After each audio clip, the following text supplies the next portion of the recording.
Hello, I welcome you all to your own channel MSK Learnium. In this video, we will discuss Fem Truss problems related to the Fem, means that how to solve the truss problem by using the finite element methods. So the truss is nothing but it is a structural member in which the elements are pin or welded joint. So the simple example of a truss is a triangular element.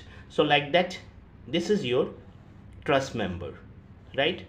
This is the simple truss member. These are known as the nodes, right? So these are the nodes. So these nodes are pin joint or the welded joint. So these are known as the element. This is element 1, element 2, element 3, right? So this is the node 1, node 2 and node 3, right? So this is element 1, 2 and 3, right? So now what we have to do in truss problems, by using the finite element methods, we have to find out the nodal displacement, stresses in element and the reactions, right? So for finding the stresses, nodal displacement or reaction, we need to formulate the finite element equations. That finite element equation, you know very well that K Q is equal to F, right?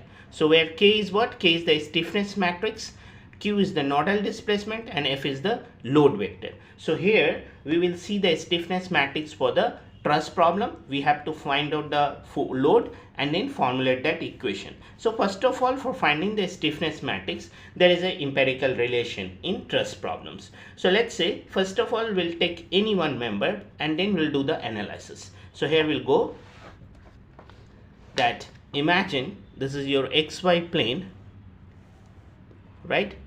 This is the x-axis and this is the y-axis. Let's say any one element is there, that is truss element is there, right? And this element is kept in the XY plane. All right, so this is the node 1 and this is the node 2. Always remember in truss problem that at each nodes having 2 degree of freedom, right? So the degree of freedom here, that you can make a point that degree of freedom at each node is 2, right? Degree of freedom at each node is 2. So when the degree of freedom at each node is 2, that means that the nodal displacement on each node will be on x-axis as well as on y-axis, right? So it can give you the nodal displacement u1 on x and v1 at y, right? Similarly, at this node 2, you have a nodal displacement at x-axis is u2 and on y-axis it is v2. All right.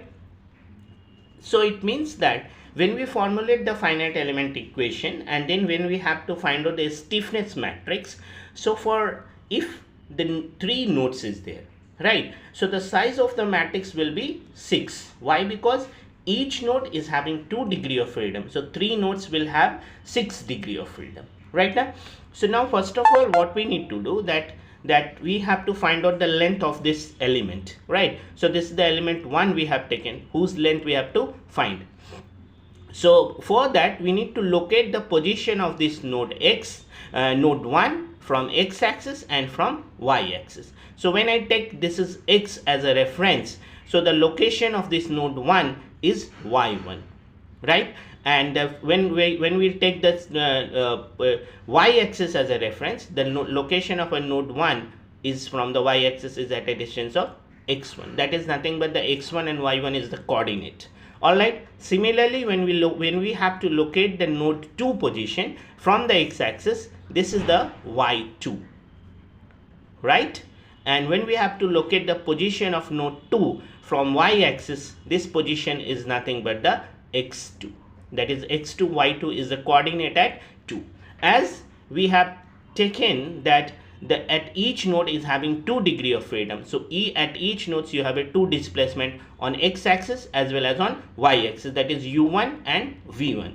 in somewhere or some textbook or some other they are using the q1 q2 also, need not to be confused. So at each node is having 2 degree of freedom, so load is also act on x-axis as well as on y-axis. So it is f1 and f2, here you have f3 and f4. Now as we have located the position of the nodes 1 and 2 from x and y axis respectively, then we have to find out the length of this element. That length of the element is LE, right? So LE is equal to what? That you know, LE, length of the element. Here you can write length of element, right? So length of element LE is equal to root over of x2 minus x1 whole square plus y2 minus y1 whole square. Alright, once we calculate the LE, now you have to find out the direction cosine. Then we have to find out the direction cosine.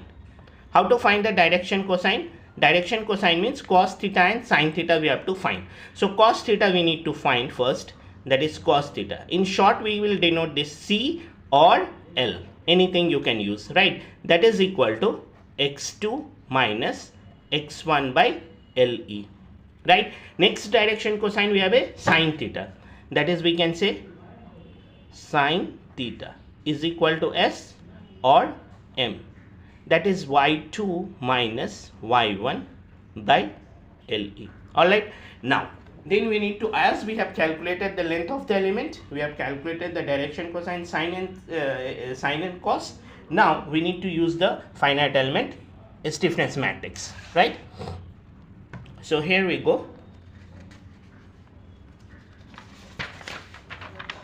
That is stiffness matrix for truss element.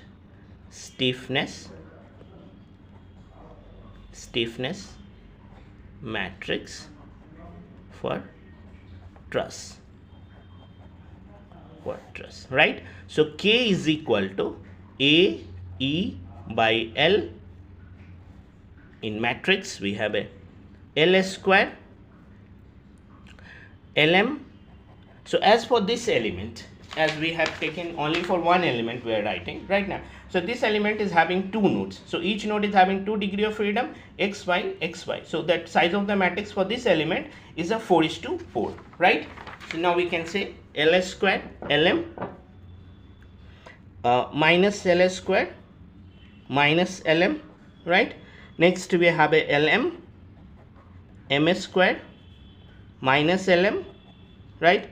Minus M square.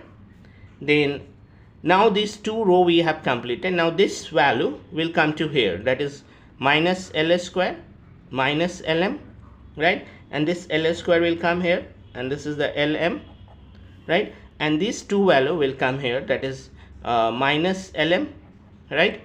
Minus M square. Then you have a LM and M square, right? So this is what you have a stiffness matrix for truss, where A is the cross-sectional area of element, A is the cross-sectional area of element, right? E is, you know, that is Young's modulus, E is the Young's modulus.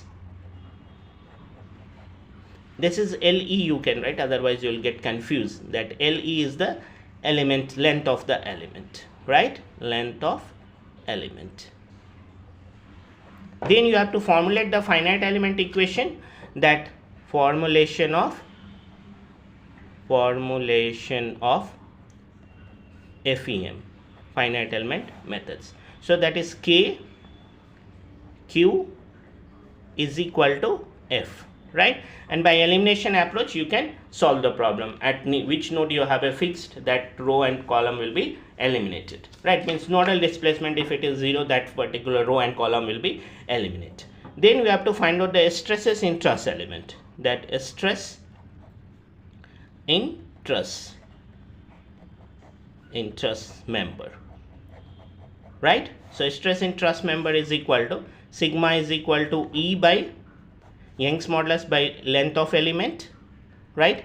And this is the minus L minus M L M, and the nodal displacement you have a as one member is associated with the 2 degree of freedom. So u1, v1, u2 and v2. This is how we can solve the problems. So this is all about the truss problem, truss methods. Thank you.